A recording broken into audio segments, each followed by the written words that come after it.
સુરત શહેરમાં આજે પર્યાવરણ સંરક્ષણ અને ઈંધણ બચાવવાના ઉચ્ચ ઉદ્દેશ્ય સાથે એક ભવ્ય સાયકલ યાત્રાનું આયોજન કરવામાં આવ્યું હતું।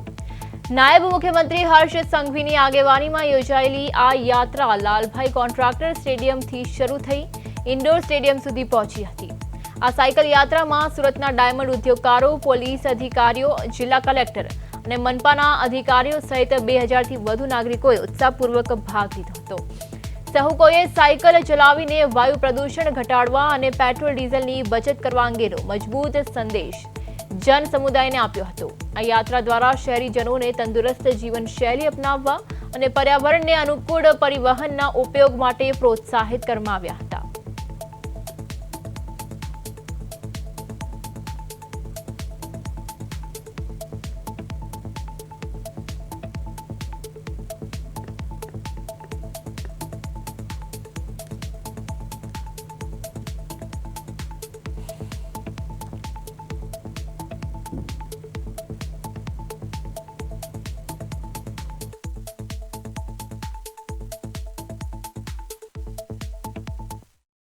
પ્રધાન શ્રી નરેન્દ્રભાઈ મોદી સુરત શહેરની મુલાકાતે આવી રહ્યા છે અને આજે એમના વરદ હસ્તે 18,000 કરોડ કરતાં વધારે ગુજરાતની અલગ અલગ ફેસિલિટી, રોડ હોય, રસ્તાઓ હોય, કોમન ફેસિલિટી, આવી અલગ અલગ વસ્તુઓને ઇનોગ્રેશન કરીને લોકાર્પણ પણ કરવાના છે। આજનો 5 જૂન એટલે પર્યાવરણ દિવસ।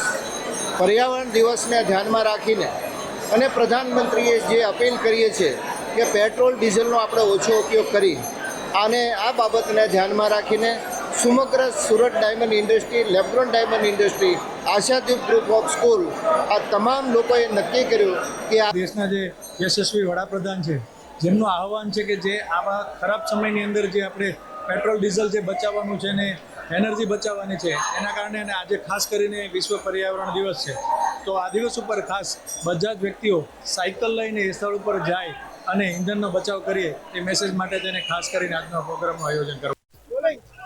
વડાપ્રધાન નરેન્દ્ર મોદી જ્યારે સુરતમાં છે અને ત્યારે જે પ્રકારેનો રેલી છે તે યોજાય છે, તેમાં જોઈ શકીએ છીએ કે જે મુજબ નાયબ મુખ્યમંત્રી હર્ષ સંઘવી સહિતના લોકો છે તે અહીં લાલબા સ્ટેડિયમથી અહીં આ પ્રમાણે રેલીનું જે છે તે પ્રસ્થાન કરવામાં આવી રહ્યું છે અને મોટી સંખ્યામાં જે રીતે ઉદ્યોગકારો અને જે રીતના જોઈ શકીએ છીએ તે મુજબના દ્રશ્યો કે અનેક લોકો જે છે તે આ સાયકલ યાત્રામાં છે તે જોડાયા છે અને ખાસ કરીને સભા સ્થળે જવા એટલે કે સુરતમાં લાલબા કોન્ટ્રાક્ટ સ્ટેડિયમથી લઈને ઇન્ડોર સ્ટેડિયમ સુધીની આ સાયકલ યાત્રા છે તે અત્યારે યોજાય છે। ત્યારે ઉદ્યોગપતિ સહિતના વિવિધ અગ્રણીઓ છે તે આ યાત્રામાં જોડાયા છે અને વિધિવત રીતે નાયબ મુખ્યમંત્રી હર્ષ સંઘવી દ્વારા છે આ રેલીનું તે પ્રસ્થાન કરવામાં આવ્યું છે।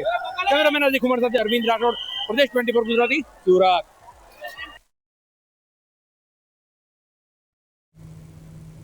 સુરતમાં પર્યાવરણ અને ઈંધણ બચાવ સાયકલ યાત્રા યોજાઈ હતી, જેમાં નાયબ મુખ્યમંત્રી હર્ષ સંઘવીની આગેવાનીમાં આ યાત્રા યોજાઈ હતી। 2000થી વધુ લોકો સાયકલ સાથે જોડાયા હતા અને પર્યાવરણ દિવસની ઉજવણી કરી હતી। લાલભાઈ સ્ટેડિયમથી ઇન્ડોર સ્ટેડિયમ સુધી આ યાત્રા યોજાઈ હતી। ડાયમંડ ઉદ્યોગકારો અને અધિકારીઓનો ખાસ સહયોગ પણ આ યાત્રામાં રહ્યો હતો। તો જેવી રીતે સુરતમાં પર્યાવરણ અને ઈંધણ બચાવ સાયકલ યાત્રા યોજાઈ હતી, જેમાં ગૃહમંત્રી હર્ષ સંઘવી પણ જોડાયા હતા। નાયબ મુખ્યમંત્રી હર્ષ સંઘવીની આગેવાનીમાં યાત્રા યોજાઈ હતી। 2000થી વધુ લોકો સાયકલ સાથે જોડાયા હતા। ત્યારે ડાયમંડ ઉદ્યોગકારો પણ આમાં ખાસ સહયોગ તેમણે આપ્યો હતો। લાલભાઈ સ્ટેડિયમથી ઇન્ડોર સ્ટેડિયમ સુધી આ યાત્રા યોજાઈ હતી। ડાયમંડ ઉદ્યોગકારો અને અધિકારીઓનો ખાસ સહયોગ આ યાત્રામાં રહ્યો હતો। ત્યારે સુરતમાં પર્યાવરણ અને ઈંધણ બચાવ સાયકલ યાત્રા યોજાઈ હતી। નાયબ મુખ્યમંત્રી હર્ષ સંઘવીની આગેવાનીમાં આ યાત્રા યોજાઈ હતી। ત્યારબાદ ડાયમંડ ઉદ્યોગકારો અને અધિકારીઓ પણ આ ખાસ યાત્રામાં સહયોગ આપવા પહોંચ્યા હતા। લાલભાઈ સ્ટેડિયમથી ઇન્ડોર સ્ટેડિયમ સુધી આ યાત્રા યોજાઈ હતી, જેમાં 2000થી વધુ લોકો જોડાયા હતા।